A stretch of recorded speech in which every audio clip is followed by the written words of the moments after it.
One day, a call for participants is announced for a new reality show where 8 people must fight for survival on an island. The selection process is very strict, and many hopefuls drop out during the initial stages because they are not prepared for such challenges. Eventually, the competition ends. The participants are informed of the survival rules. They must take care of themselves, conserve warmth, avoid injuries, and provide food for themselves.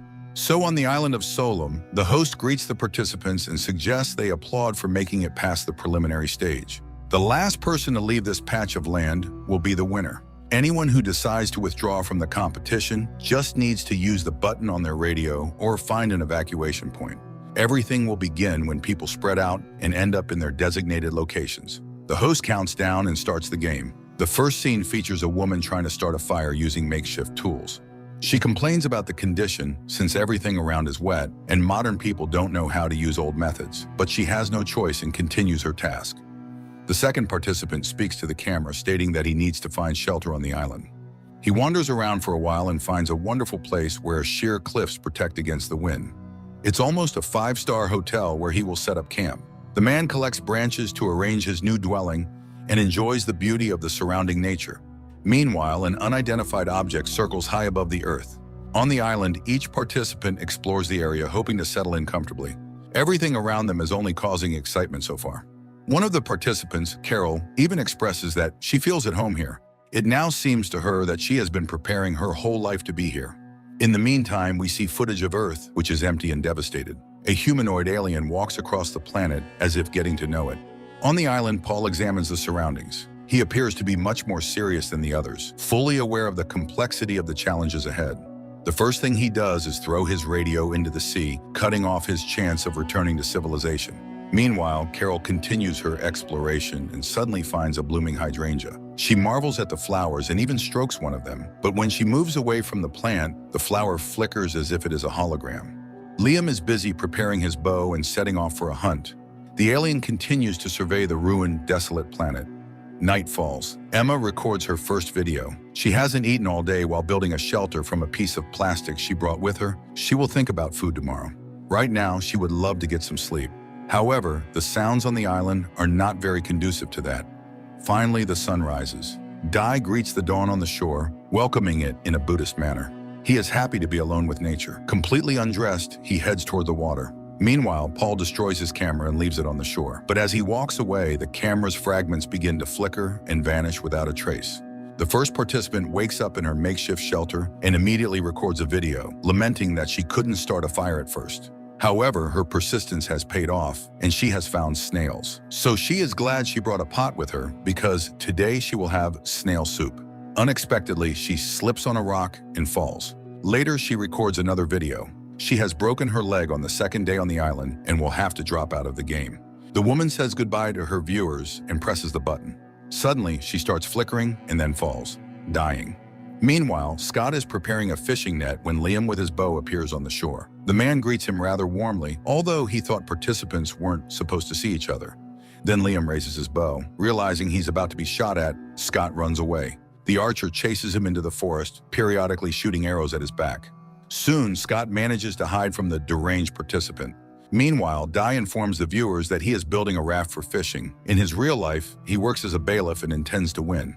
Carol shares her luck with the viewers. She couldn't find shelter, but everything was resolved when Paul, who had trouble with his camera, came to help. He offered to team up. At that moment, the man hears strange noises and asks Carol to hide behind a wall. He picks up a stick and hits Scott, who has emerged from behind a rock, but fortunately, not too hard. Scott is outraged and talks about an attack by a lunatic with a bow. Paul noticeably tenses up and starts asking questions. Then he admits he was expecting this and tells Carol to get ready. The people don't understand how he could have anticipated the behavior of an unknown participant, but Paul doesn't answer and just leaves.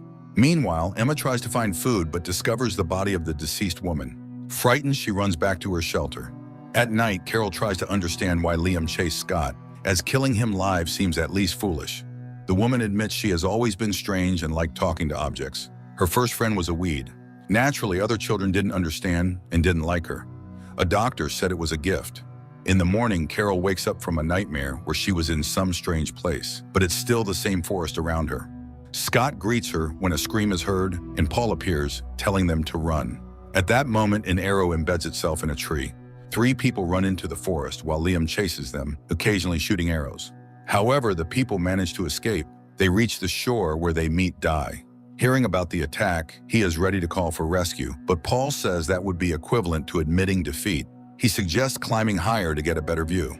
The people head to the mountains. Suddenly, Carol admits that Di also raises suspicions with his accent. Soon, the group finds Emma rummaging through the backpack of the deceased woman. Seeing them, she is ready to run, but they convince her of their peaceful intentions.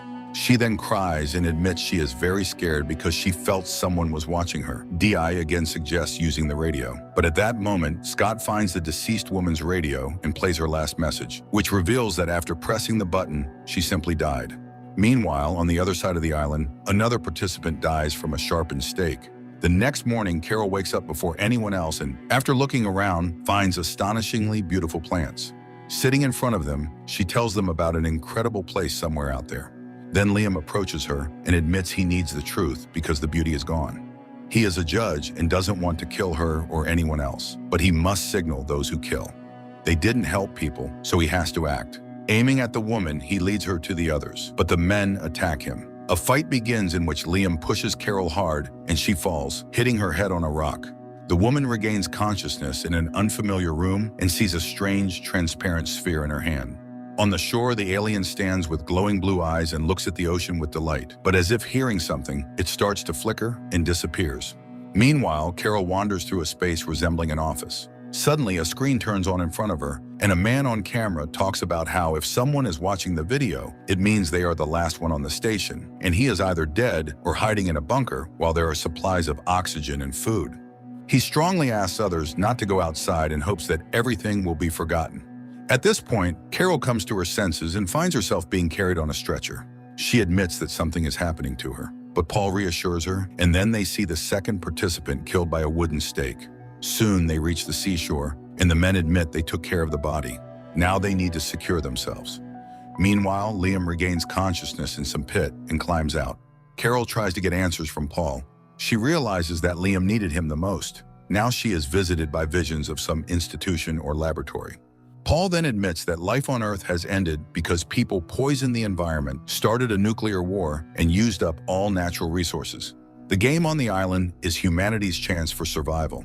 He was a radio astronomer when he received a message from aliens promising to come soon to save the best. Everything around is a projection in her mind, and her body is currently at the station for selection. Carol doesn't believe this and comes to her senses in the same institution. An alien calls out to her, calling her Solum, which means special or unique. He is a collector created in her mind to facilitate understanding, and he asks to see her sphere. The woman hands over the object, and the alien seems to bathe in its energy. Carol finds herself in some white space and demands answers. The alien admits that everything around is made for the meeting. He is a program created for first contact.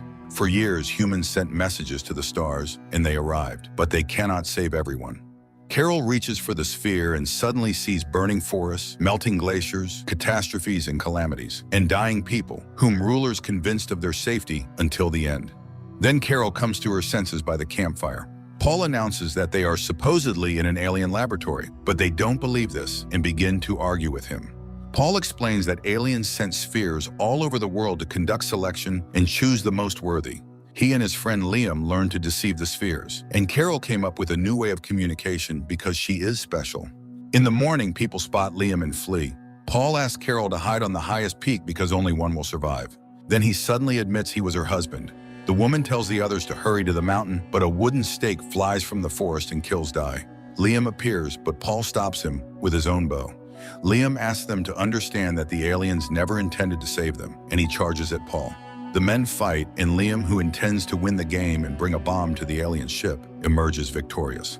Carol screams in horror, but Scott reminds her that her husband sacrificed himself. They continue running. However, Emma twists her ankle, and Scott suggests setting a trap. Liam sees the woman and is told she was left behind due to her ankle. Then Scott and Carol attack Liam, but he manages to grab and kill Emma. However, Scott wounds Liam. He sends Carol to the peak where the game's exit is, while he stays behind to guard the defeated enemy. Scott watches as Emma's body flickers and realizes that everything Liam said is true. He reminds her that only one will win and survive. He asks to be killed because he cannot surrender. Scott raises his spear, Meanwhile, Carol reaches the summit, and Scott presses the radio button. Immediately, a sphere appears before Carol, and the eyes of all the deceased participants begin to flicker strangely. Carol reaches out and sees all the participants lying deep in the forest, but the simulation begins to close, and eventually, the island disappears. The woman finds herself on the floor of the laboratory with the sphere in her hand. In front of her are the bodies of the participants whom she says goodbye to.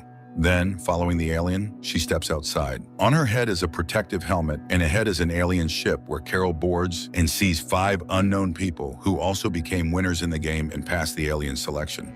Together with her, they now look at the destroyed Earth. The film ends here.